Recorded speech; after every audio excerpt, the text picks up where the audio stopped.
What is happening, best ever listeners? This is Matt Faircloth, and welcome to the best ever CRE show and my segment called Next Level CRE. Guys, this is a phenomenal conversation that I've got for you guys today, as always. And before we get into it, I want to pop into what we're going to be calling the best ever toolbox, because best ever as a company has many, many things that we can offer you to help you take yourself, your business, your life to the next level. Today, what I got for you in the best ever toolbox is the concept of the best ever webinar. Right? Perhaps you are looking to learn a little bit more for yourself. Perhaps you want to passively invest. Perhaps you want to get exposed to all different kinds of things. Best Ever has a monthly webinar that's out there among all different topics, some of which are deals that are being presented that perhaps you could passively invest in, or deals that are being presented that you could learn from. Maybe you want to watch someone present a deal. Have you ever pitched a deal on a webinar before? If you haven't, sign up for a best ever webinar and watch someone else do it so you can learn from the best that are out there. If you're looking to raise equity, Best Ever can help you. Best Ever can expose you to tens of thousands of people that are in the same mindset as you, that are, Best Ever community members just like yourself, hopefully, or Best Ever newsletter subscribers just like yourself that want to hear about new opportunities for them to get involved in, right? So what are you waiting for?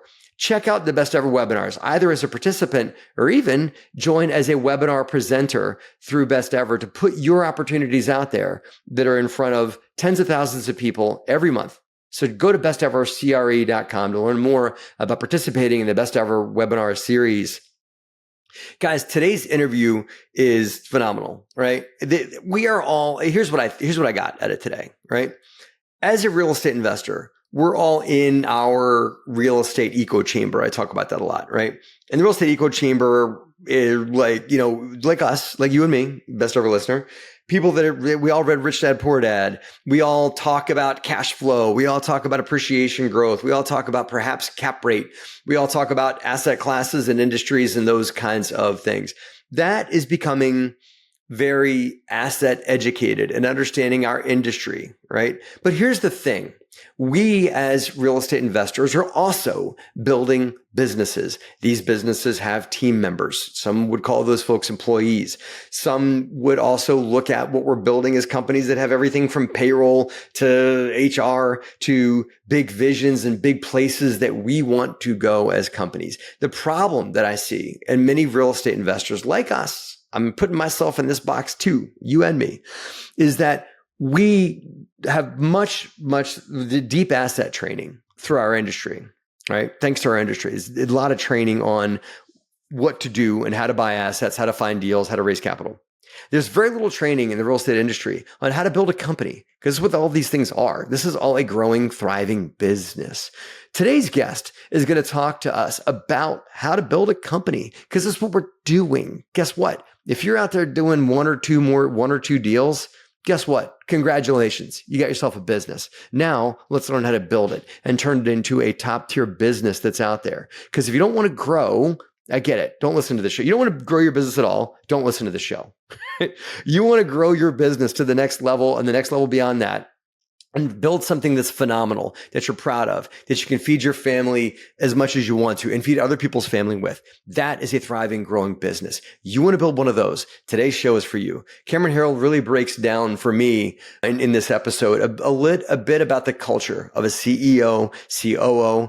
There's a lot of mindset that's in this episode, and a lot of getting beyond doing deals and getting into building companies that can do as many deals as you want to do. So let's bring Cameron Herold into the studio now. Best ever listeners, my guest today is a really great human being. I met him many years ago in a GoBundance circle when he spoke at one of our meetings. We spoke offline about that. I may try and weave in some of our conversations about men's work and women's work that he and I both got through being around GoBundance. But I'm excited for today's conversation.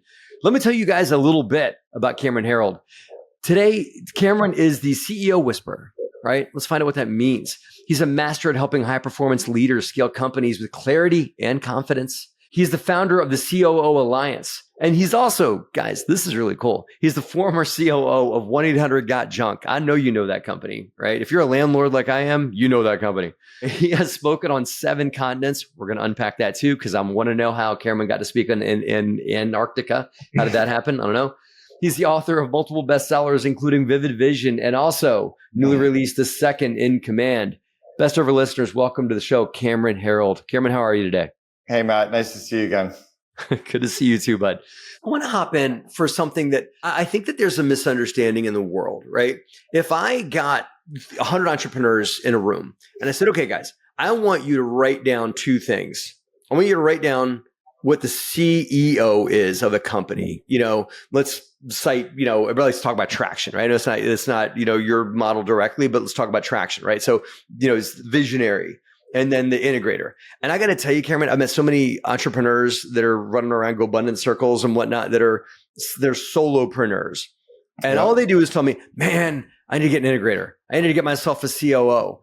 And what they really want is someone to do the work because they don't want to do the work anymore, right? So I believe, Cameron, if I got these folks to sit down and write down, here's what a CEO is. And here's what a COO is. They would certainly get it wrong if you compare it to the job description for really successful organizations. What is the difference between those two roles and why is there such a misunderstanding among them in business? Yeah, interesting question. It's funny. I was on a stage about 15 years ago. Vern Harnish was doing a big event and I was doing a keynote speaking event for one of Vern's. And I came off the stage and this guy came up to me and he goes, "Oh my God, you're Cameron." And I said, "Yeah."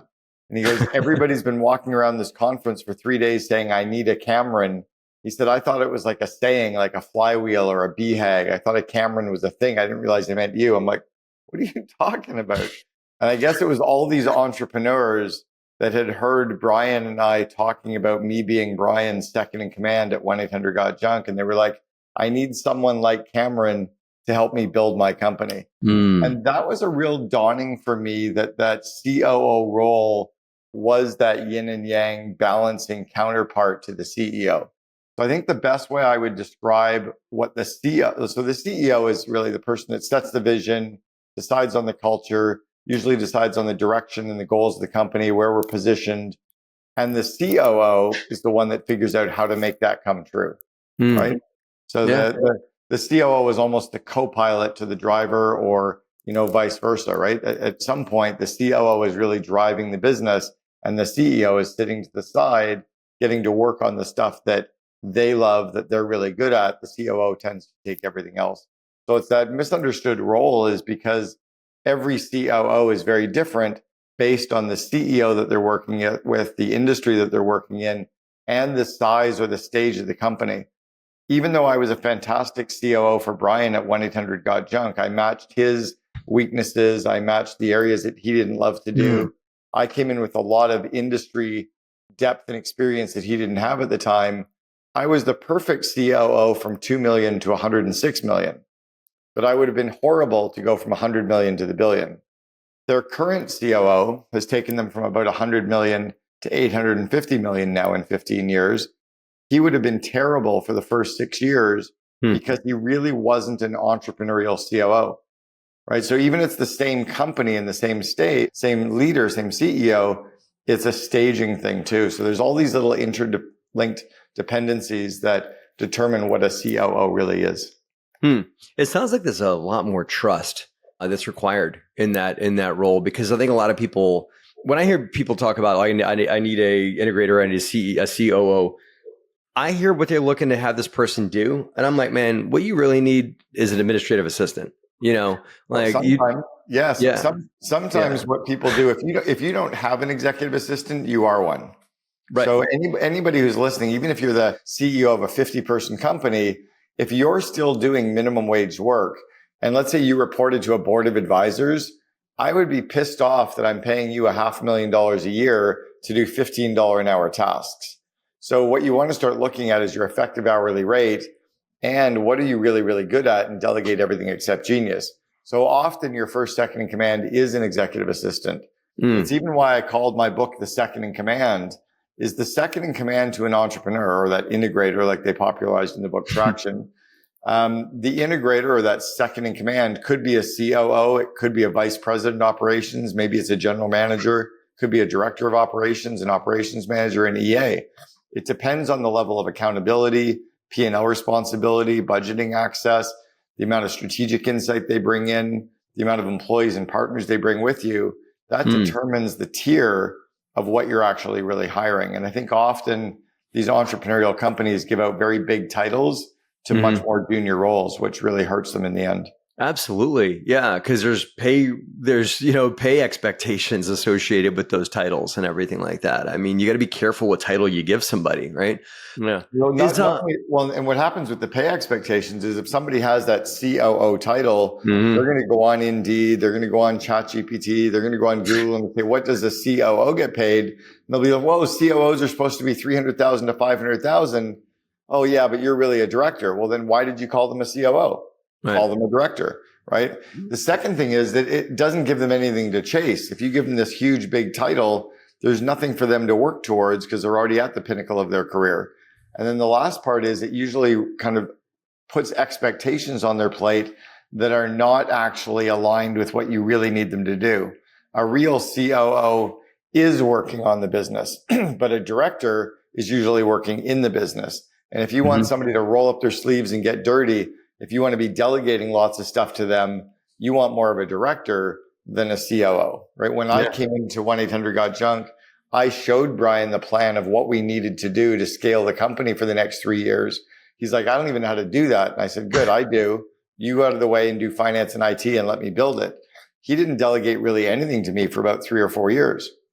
It was all because I was coming in with a level of strategic insight, industry experience, P&L responsibility, a level of autonomy. I was a true COO, but I was also being paid $316,000 18 years ago. So yeah. Quite a bit back then, right? Well, it was a legit role. Yeah. Yeah. How did you, so let's go there with the 1-800-GOT-JUNK story. Everybody's heard of that company, of course, right? So how did you get involved in 1-800-GOT-JUNK? Brian and I were actually in a entrepreneurial mastermind group. It was called YEO at the time, or the Young Entrepreneurs Organization. It's now called EO. And we were in a forum together. So every month we met and watched each other grow our companies and helped each other grow our companies. I was a partner in a chain of collision repair shops that went on to become Gerber Auto Collision in the United States and Boyd Auto Body in Canada. It's now the largest collision repair chain in the world. And then I was the second in command for a private currency company that we built and sold. So Brian had watched me build these two companies. I was watching him build what was called the Rubbish Boys. He was just around $1 million in revenue. Watched him take that to $2 million in revenue over 5 years. And then when I was leaving the company that I was president of, Brian asked me if I would coach him. He'd been my best man at my wedding 3 months before that. So we had a huge amount of trust, really strong personal friends, and almost a 4-year interview where we got to watch each other build companies.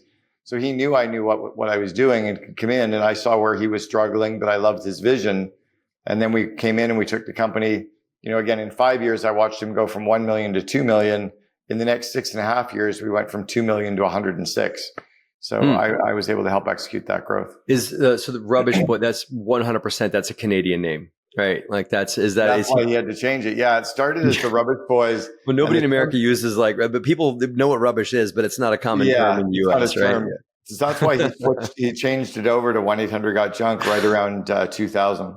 We all know what junk is. It's easier to spell, right? It's short, how many pieces are rubbish? It wasn't a unique idea. There were 17,000 independent men with trucks hauling junk in the United States when we started. Oh yeah. But there was no SIC category for junk removal, and there was no Yellow Pages category back in those days for junk removal. So the idea of an industry being wrapped around this Sanford and Son guy with a truck picking up stuff didn't exist. So Brian, really, we followed the laws of 22 immutable laws of branding by Al Reese and Jack Triton. We actually created a category, created ourselves as the market leader as a category, and then built the brand inside of that. So it was very strategic. How did you do that? So you created the, SIC code or whatever it is, like that you created the, hey, this is a thing. And we lobbied with the Yellow Pages and got the category started. And then we also got the SIC code set up by creating some branding and marketing around an industry that had never really existed. So, I was part of a company years ago. I opened the West Coast of the United States for a group called College Pro Painters. And they created the student painting industry. They were the very first, started in 1971, student painting industry. We had 9,000 people painting houses. So they created the category of student painting. Well, now there's Student Works and Student Painters and College Pro and, all these spinoffs. But people had been painting houses forever, but there'd really never been a big brand or a franchise around, that. So that's all it was. That's such an interesting, best ever listeners, just think about that, right? There is if you get the world to view your industry a little bit differently and maybe geared slightly towards what you're doing, there's a lot that you could grow into. Now, I mean, obviously we're all real, a lot of the folks listening here are real estate operators, but it's something we can still it's still business. It's all business, right? Well, what part of real estate? Are you commercial? Are you residential? Are you small? Yeah. Are you condo conversions? Are you, REITs? So it is taking a category in real estate and then saying in that market, in that niche, where do you actually fit, right? It's like fast food, versus fast casual versus fine dining. Like where do we fit for a restaurant? Yeah. Not to just keep running with the tangent here. What I think is a opportunity in our industry of real estate investing is for someone to come in and rebrand what we do for equity investments, because there is a misunderstanding. There is a misview of our world in that. I believe it's equivalent to someone going on their phone and buying shares of Microsoft stock, on E-Trade or on Robinhood or whatever, right? That is an equity investment in a company, right? Yeah. And some way there needs to be a rebranding of real estate investing. Yes, it's a bigger check. Yes, you're not going to buy shares for $50 today. And there's ways that that's changing through Reg CF and everything like that. But you're still buying equity in a company in Microsoft, and you're also buying equity in a company if you get involved in a direct real estate investment operation. That is still a passive investment in a business. And I think that when there is that connection in the brain of the air quote average investor, like not people that have drank the Kool-Aid, and I joke all the time that not everybody read Rich Dad Poor Dad, everybody in my industry did, but a lot of people didn't. And until we can teach those folks that real estate investing is something that they can do passively as well, that's the 1-800-GOT-JUNK moment, I think, for our industry that we're in, for me and the best ever listeners. What do you think about that? I totally agree. I mean, what's really interesting around this stuff is that equity investing has gotten so common and so understandable for people that they're kind of willing to just go along and do it blindly, put their money into mutual funds, talk to an investment advisor. Yep. Even crypto right now, crypto has become much more mainstream and much more popular. It's commoditized. Yeah. Right? When people can actually go and buy it. I have positions in SpaceX, OpenAI, 11. I've got a bunch of private placements because I was able to buy those off of AngelList. But no one's really created a category for what you're talking about. Or if there is, they haven't taken PR to leverage the press to add more credibility and awareness to it. And that's a secret for how you build out a category. So we had no money. 1-800-GOT-JUNK had no money when I joined. I raised the prices by 40%. Nobody was making any money. But we leveraged getting lots of free press coverage about the company and about the industry and about the brand and about our vivid vision of where we were going. And because the press talked about us, that third-party credibility helped us do sales and marketing. So if I was going to be creating a category in the real estate space like you're talking about, I would get the industry to talk about it. I would get local businesses to talk about it. I would get local media to talk about it. I would get as much press coverage as possible and then leverage that to create more and more trust and brand around, that industry. That's how you would create it. Yeah. I mean, call this a problem, whatever it is. I mean, here's the opportunity. I'll speak to the problem and the opportunity. Right now, real estate investing is what you said. It's a bunch of guys, running around in essence with pickup trucks, right? Now we're much larger. We're all like to pound our chests and talk about how big we are, $100 million operations. That's what we own in assets, right? But at the end of the day, we're all small, like smaller fish as compared to the grander whole, right? I saw at a best ever con last year, I put up a pie chart of the amount of real and commercial real estate owned by any individual company. And I mean, there's no company that owns investment grade real estate at large scale. Nobody. It's all a bunch of two guys in a pickup truck, right? And until there can be a 100-GOT-JUNK moment to come in and aggregate the industry, and we're going to redefine the industry to benefit everyone. And you can either join the movement that we're creating or do it on your own. Because what you did with 100-GOT-JUNK, which is interesting, like let's live into this for a moment. When you guys made that change to the way that your industry was viewed, it benefited all the guys, including two guys in a truck. Now they could certainly join your brand and join the number one leader and the guys that are the market makers, the Ubers of the time, right? Or they could continue to just benefit from that new view of the industry. They could get in the yellow pages too, right below When Hair Got Junk. What's the benefit of them joining the bigger movement though? That was something that was actually quite interesting for us, was when we decided to raise the prices. Everybody in the company thought I was crazy, right? Everybody literally thought I was going to make the company bankrupt. And I said, we're going bankrupt anyway. Like, franchisees aren't making money. Brian's not making money. Guys in the trucks aren't making money. So if we're going to go bankrupt, let's try it by actually being profitable. So when we raised the prices and we started to professionalize the brand, we started publishing our price list so that our competitors would see it, hoping they would raise their prices too. And they did, right? So we became kind of the FedEx or the Starbucks of junk removal with our published price sheet. So then everybody else started charging more for their coffee, right? But because we then had more money and the experience and the vivid vision, the second thing that I wanted to do was create something a little more than a business and a little bit less than a religion. I wanted to get us into the zone of a cult. So when we created a cult wrapper around the business and then leveraged the stuff like 22 Immutable Laws of Marketing, that branding, that positioning, and leveraging the free press we were getting created the flywheel. Whereas most people just became a junk business with prices. We created a junk business with a brand, with the marketing, with the PR, with that culture. So we just created something on top of a very boring business. The same thing we'd done with auto body, same thing we'd done with house painting, right? It's just creating that cult-like wrapper and that branding like Tiffany's does with their jewelry. Yeah. So once you created that, did you grow the company through what we would typically call like M&A, bolt-on acquisition? No, I mean, were you like going to two guys? This is organic. Yeah. And it was all organic growth. And we actually had no debt. We had no credit lines and we gave up no equity in the company. We built entirely off cash flow. Wow, that's incredible. Yeah, we went I was employee number 14. And when I left 6.5 years later, we had 3,100 employees system-wide. Wow.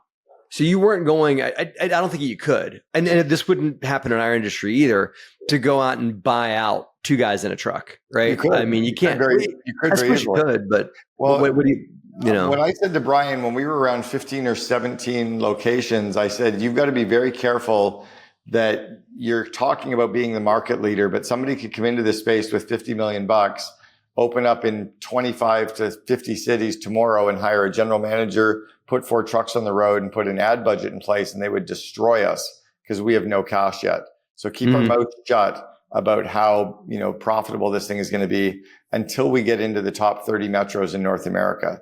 So we went after having a beachhead in all the major markets. But if someone, like, there's that whole saying of the early bird gets the worm. But I've always said the early cat gets the bird. And, your ego can become really a problem when you think you're the market leader. If somebody comes in with money and they literally can take you out.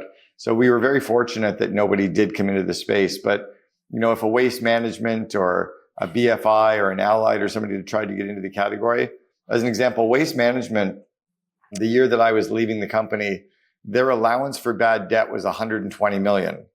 Oof. That was our system-wide sales. They had 27 in-house legal counsel. We had Scott part-time, right? So literally Waste Management could have crushed us had they decided to go legal or decided to, just play games or decided to throw money at the opportunity. Did they try and buy you guys? Did you ever get that that knock on the door from Waste Management or from the big guys like, I'm trying to think of some other names like Waste Management, but big companies like that, did they ever come knocking? Yeah, the offers actually came in from First Service, which was a roll-up of a lot of the franchise brands like California Closets and Chemlon, Superior Pool, CertaPro Painters. I know Steve Rogers made a couple of offers back in the day.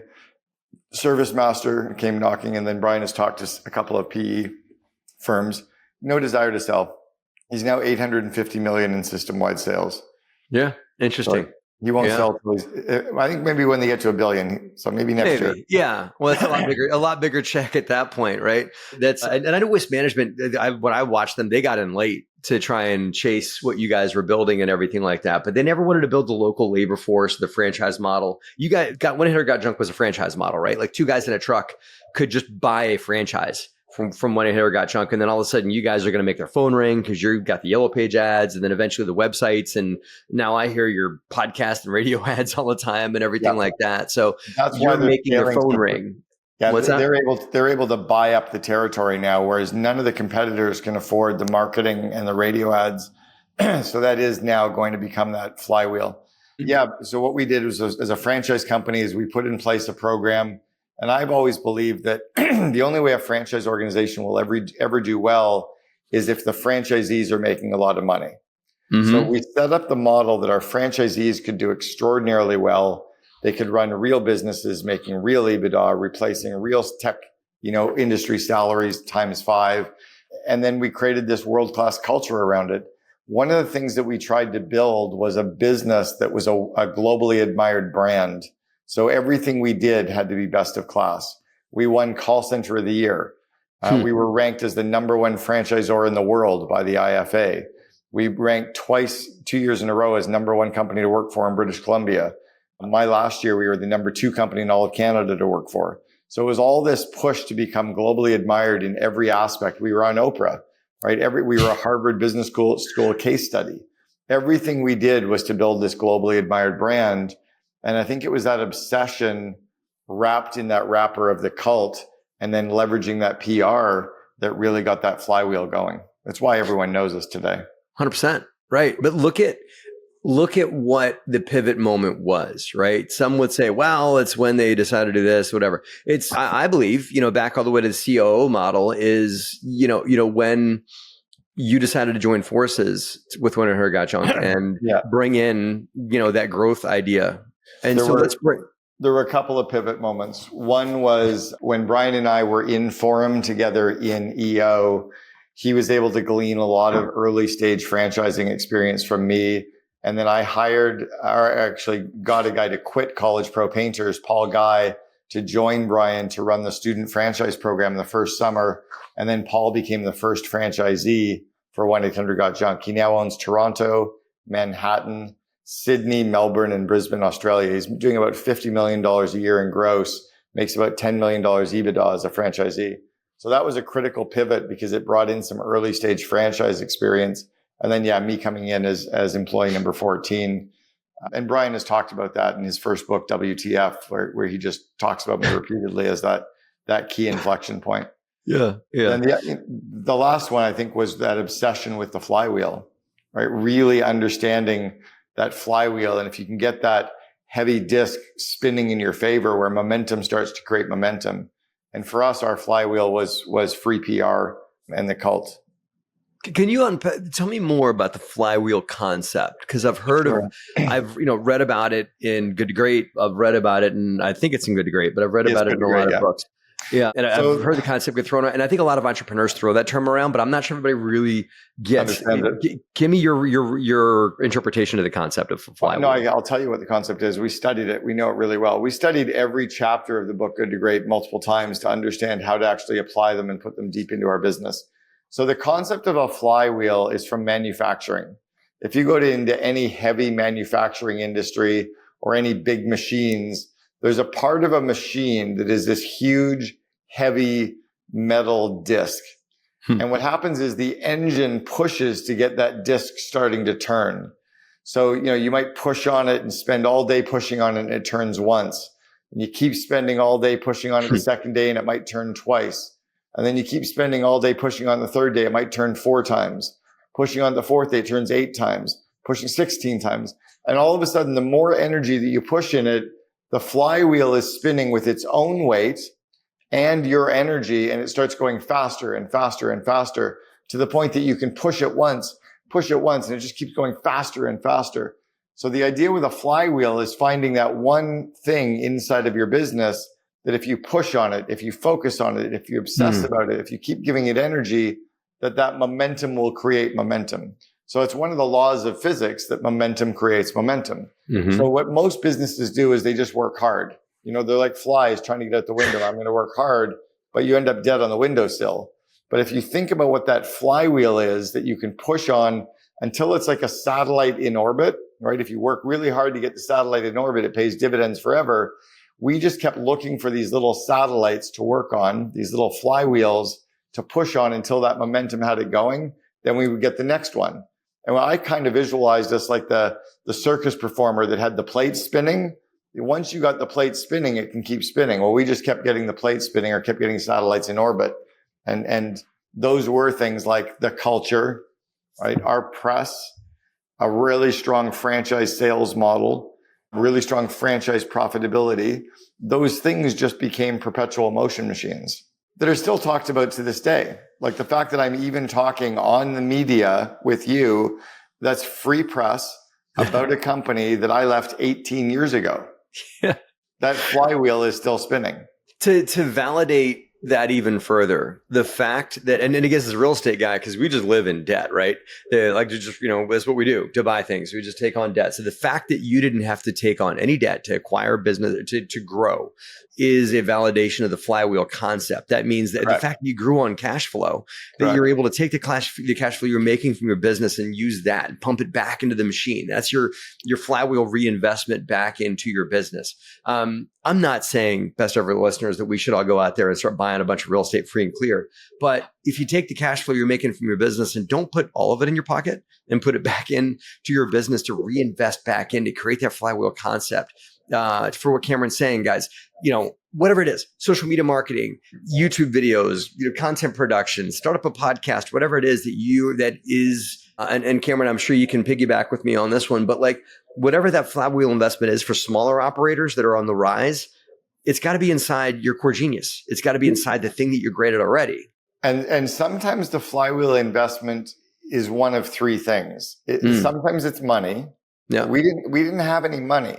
So we didn't put money towards any of the early stage flywheels, but we had people and we had time.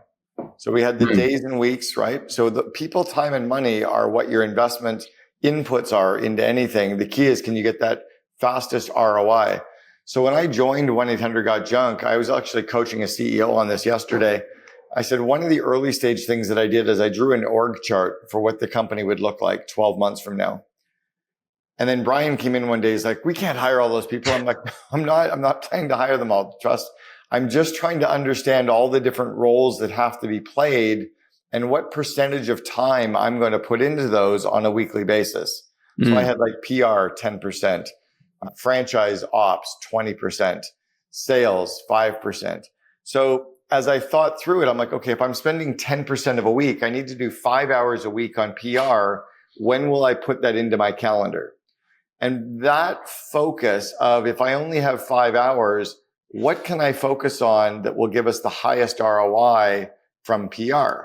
So one of my earliest focuses was cold calling the Associated Press and cold calling Bloomberg Newswire, because I knew that if I could land one of those journalists, I could end up in 40 or 50 papers at once instead of once. So I landed Bloomberg. We got into 43 newspapers on a single day. Then we landed the Associated Press. We got in 172 newspapers with photo on a single day. One article. So it was that obsession around, I need to focus on this, but how can I work on something that will give us the highest ROI? So it's just being very strategic with your resources, with your people, with your time, and with your money. That's brilliant. I want to bring it to, we touched on this in the beginning of the interview, but it's in relation to the best ever listener that may be either a solopreneur or a small business on the rise, right?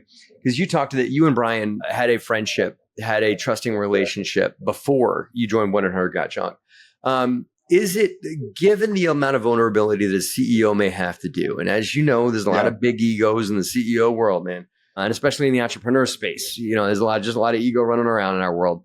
Is there friendship, vulnerability, that kind of thing that's required? What is it? What is that secret sauce that's necessary for the CEO to admit that they're not good at certain things? They need to give it away to an operations manager or someone to step in alongside them and help them pick up, to help them take their blinders off, so to speak. It's funny. I was talking to some entrepreneurs about this the other day, and I said that as the entrepreneur gets more successful, their ego reduces, but their cars and watches get fancier. It's funny. The more successful you are, you've kind of shed your ego, but you just buy fancier stuff. So I think one of the things that has to happen is the COO's role is to make the CEO iconic. The COO's job is to make the CEO look good. The CEO's job internally is to make the COO look good, right? Because the COO is rolling out all the tough decisions. So they're there to be each other's cheerleader. They're there to stay on the same page with each other. They're there to, like, my job is to make the CEO's vivid vision come true. The CEO's job is to make sure I have the resources and the people and the money to make their plan come true. So it's about staying on that same page and staying on that same plan. And then it's about realizing that it's almost like a business marriage, right? How do we stay in love with each other? How do we spend time together? How do we get to know each other? How do we spend time away from the kids? I even talk about this in my book, The Second in Command, about how the CEO and COO need to have date night.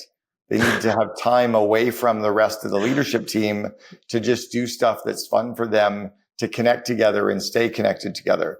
They need to have time away from the rest of the leadership team to get on the same page and look through the strategy and look through the plans and talk through all the people issues, because they really are that yin and yang relationship of anybody else on that leadership team. There's just something else that's special there.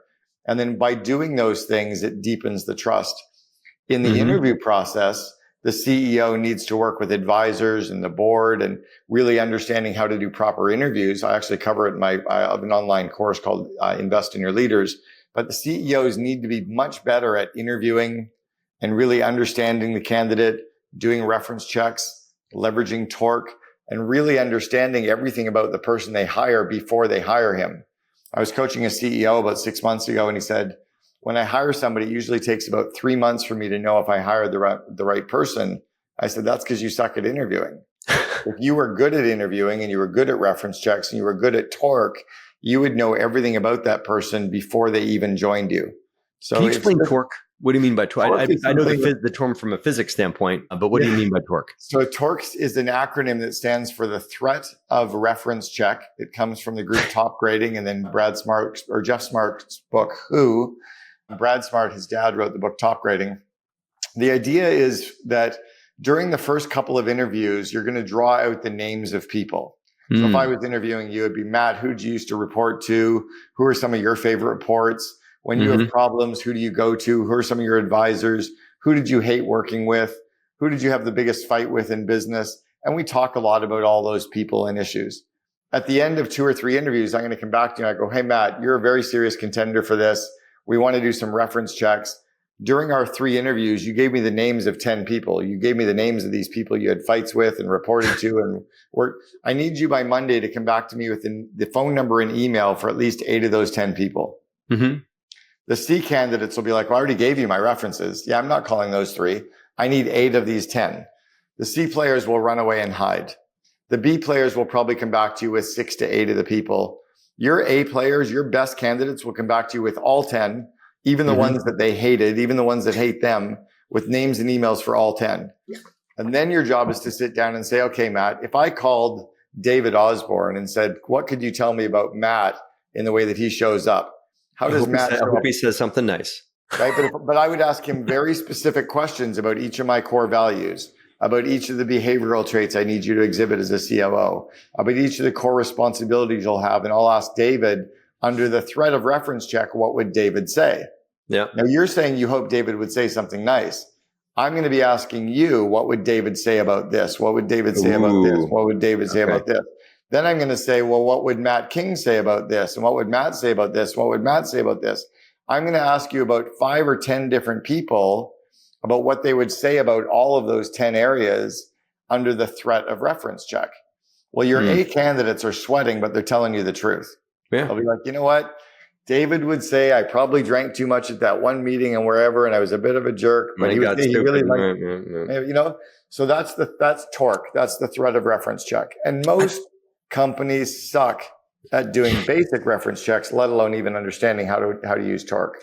I got to tell you, Cameron, because we at our company discount reference checks, because I've heard even people say, man, listen, reference checks are bullshit, because what you're going to do is you're going to give me, like, you know, all joking aside, like your cousin and your best friend and the guy that your drinking buddy that you used to have a cubicle next to, right?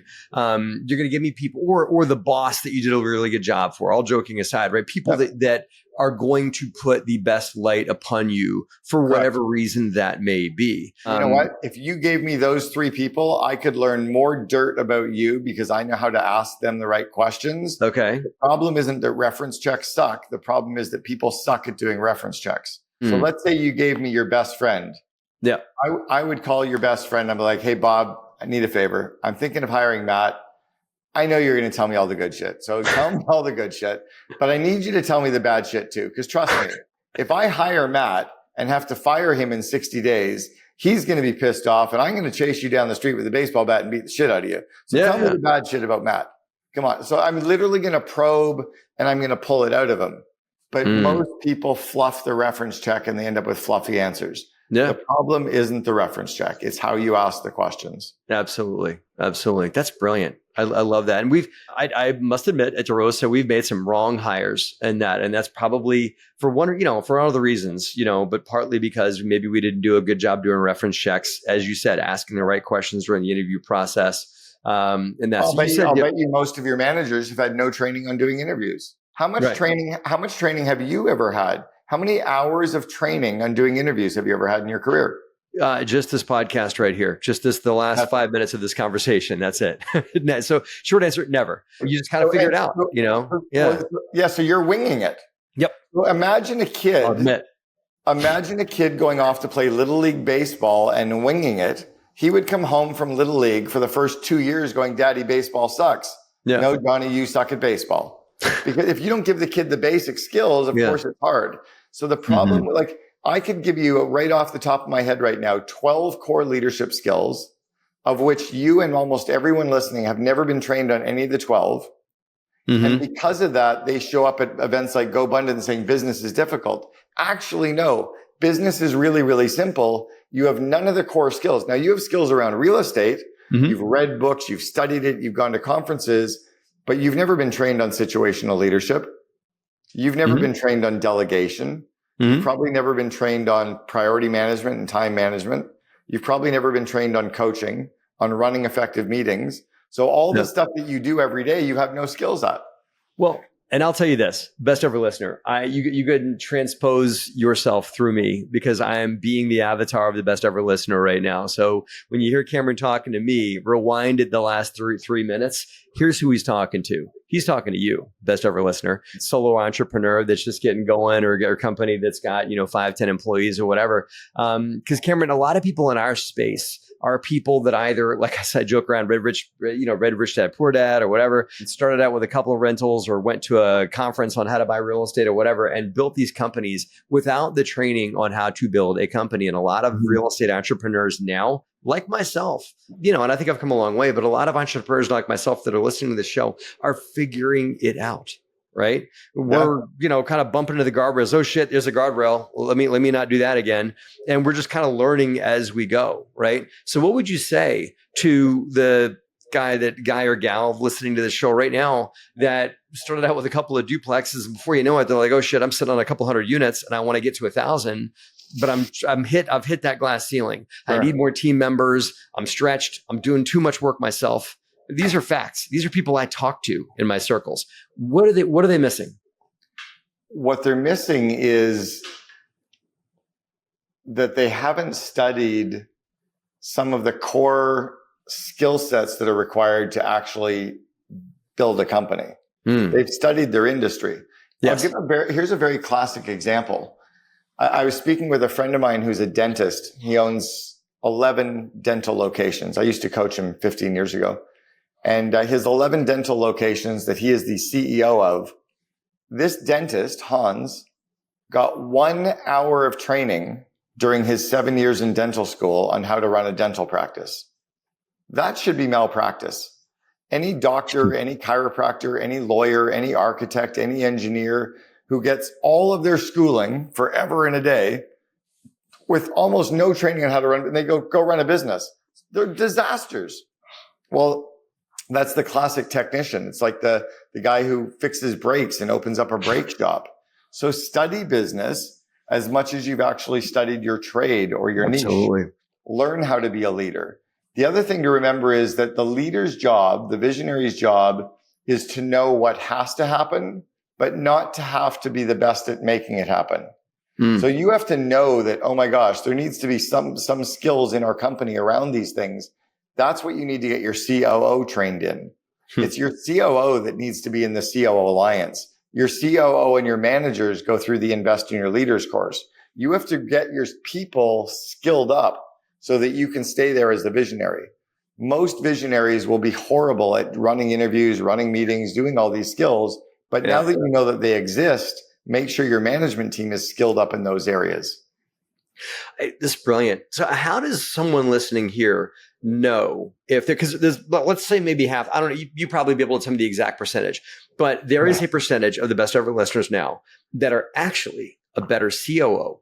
And they're trying to run a company, build a company, and they likely should go out there and find themselves a CEO to link arms with and have those business dates with and link up and build the next real estate 1-800-GOT-JUNK, right?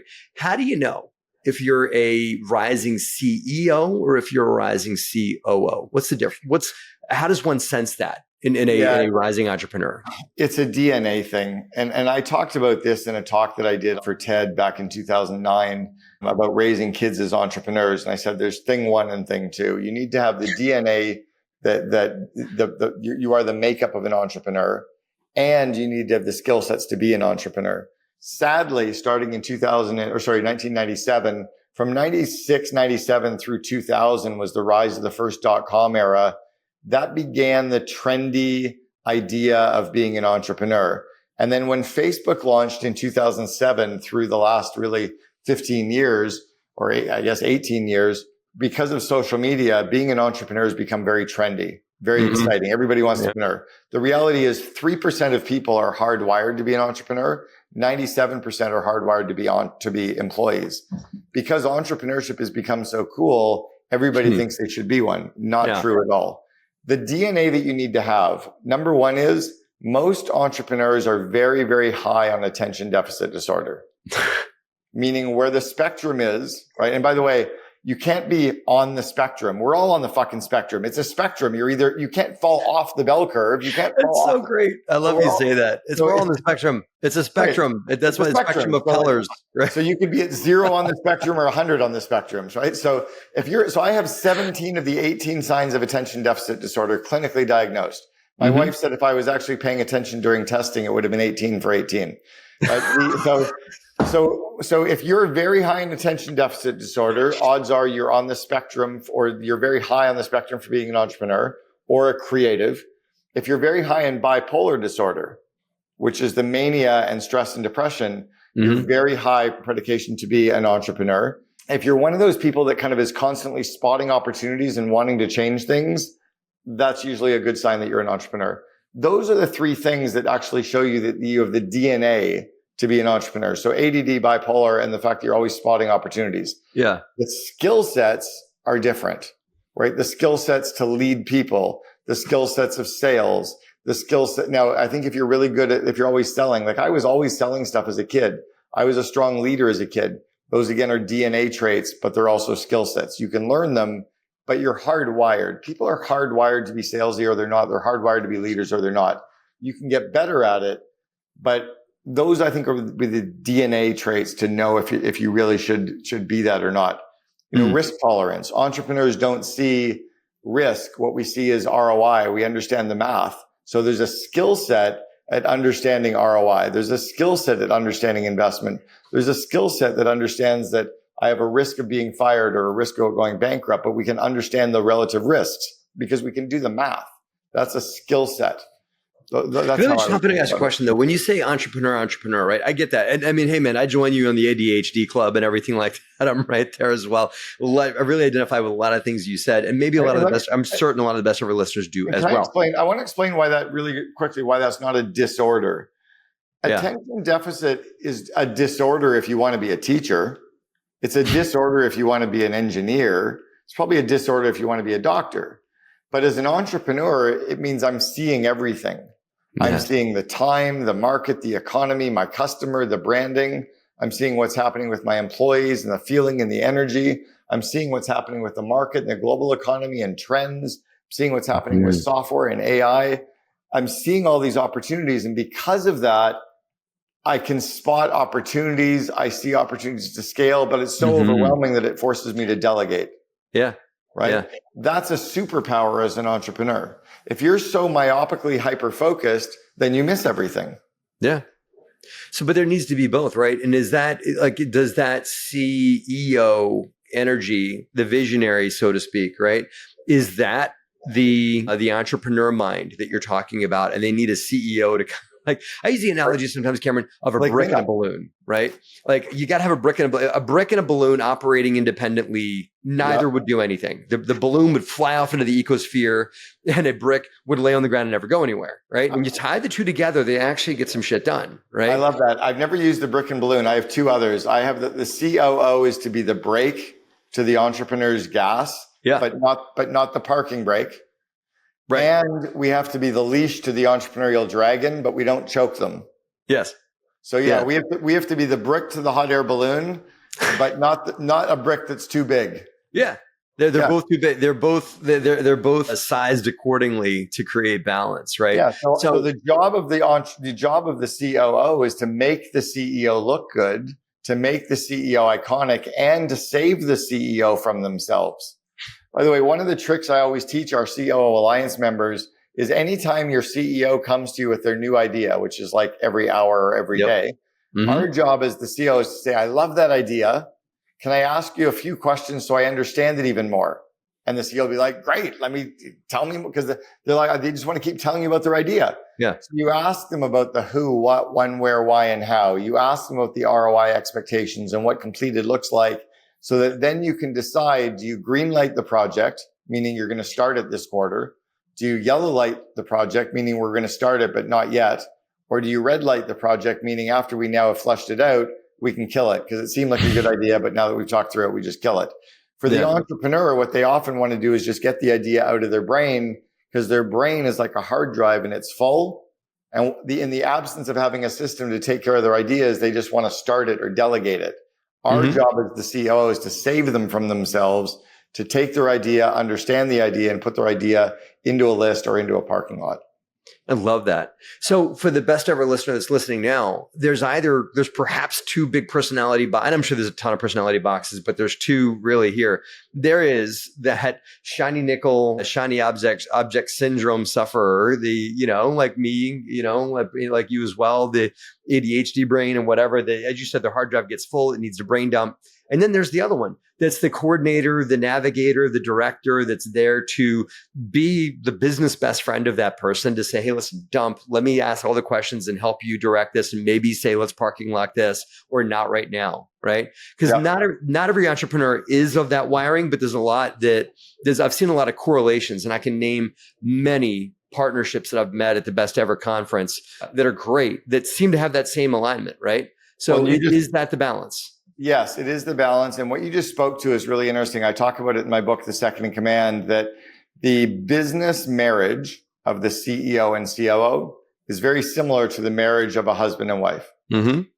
Traditional marriage, husband and wife, John Gray wrote the famous book, Men Are From Mars, Women Are From Venus. Of course. Right? Men are not hairy versions of women. We see the world differently. We perceive the world differently. We approach things differently. We treat people differently. Like, we're just different versions of human.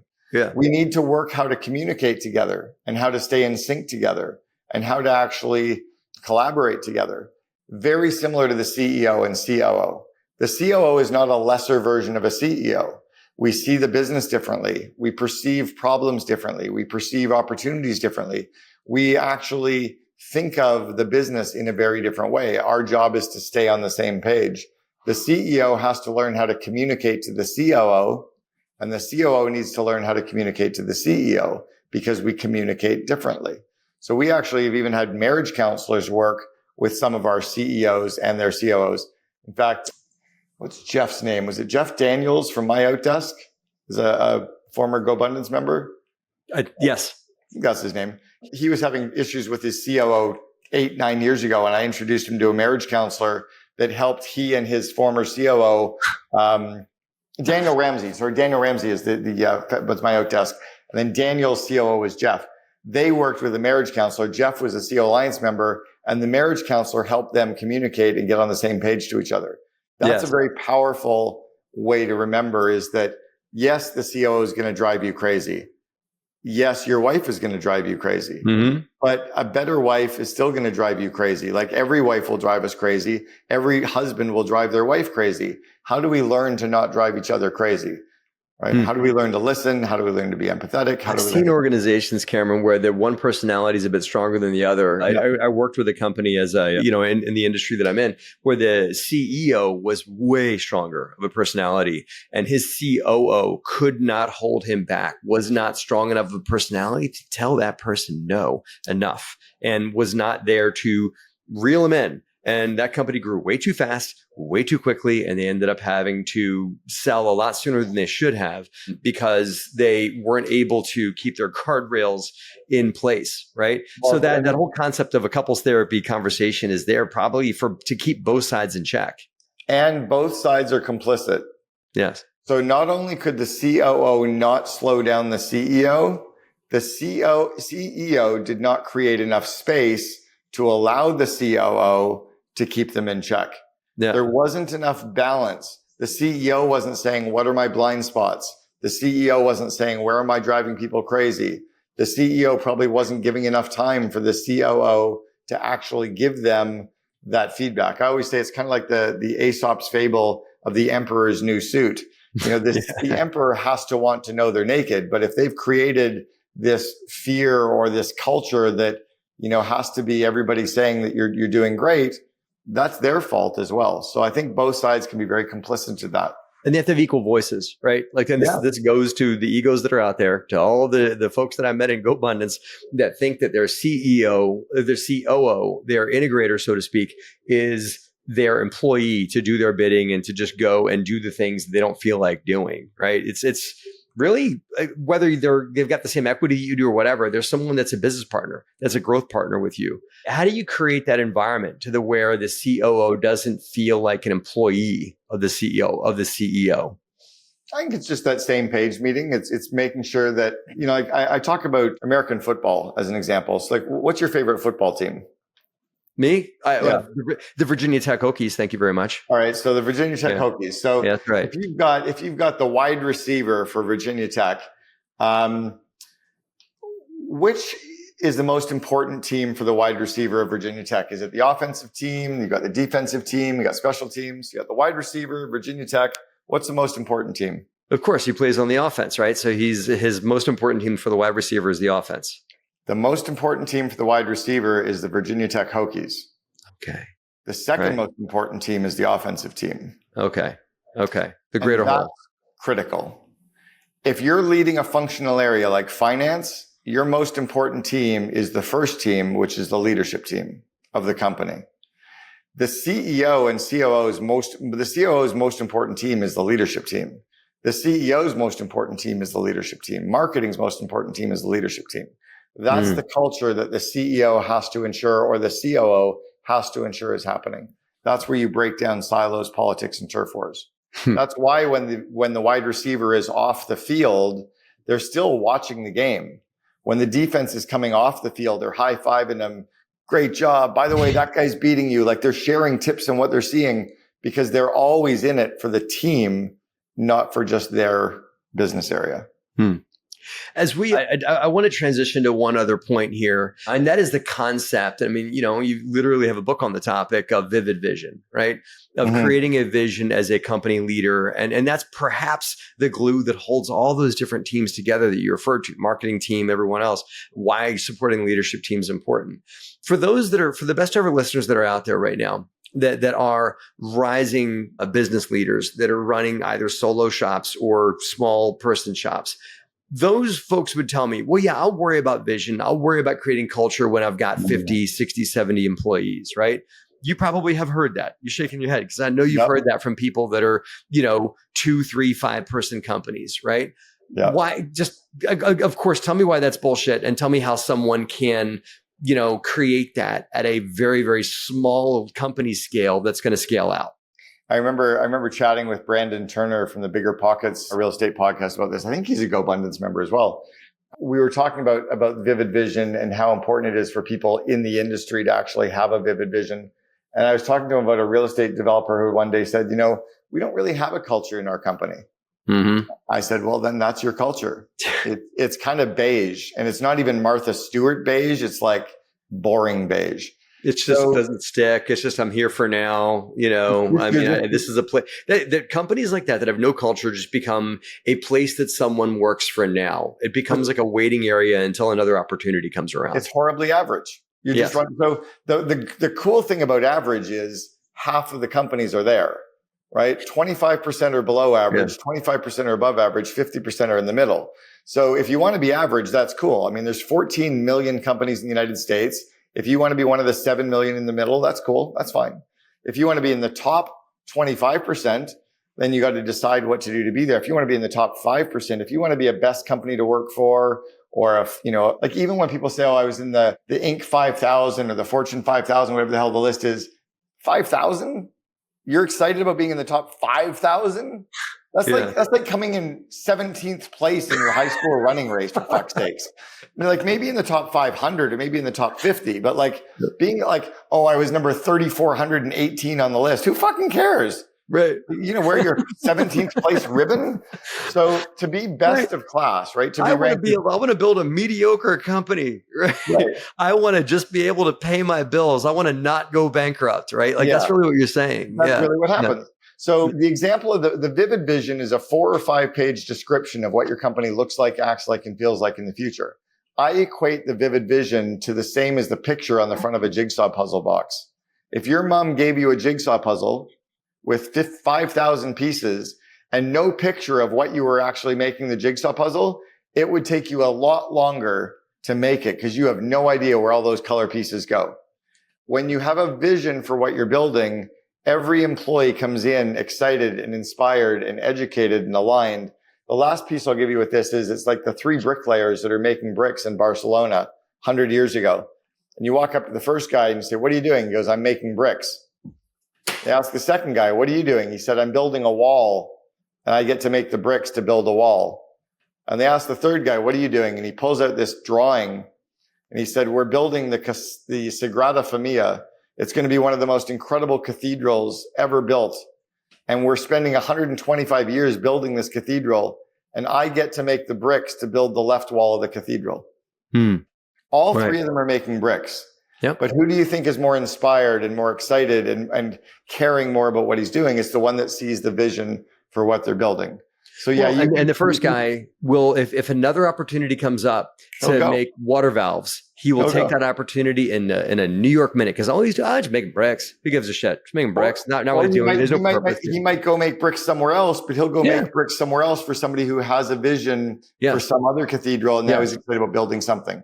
So vision matters. Your BHAG matters. Your core values matter. They're the foundational underpinnings of a business that you're building. Mm-hmm.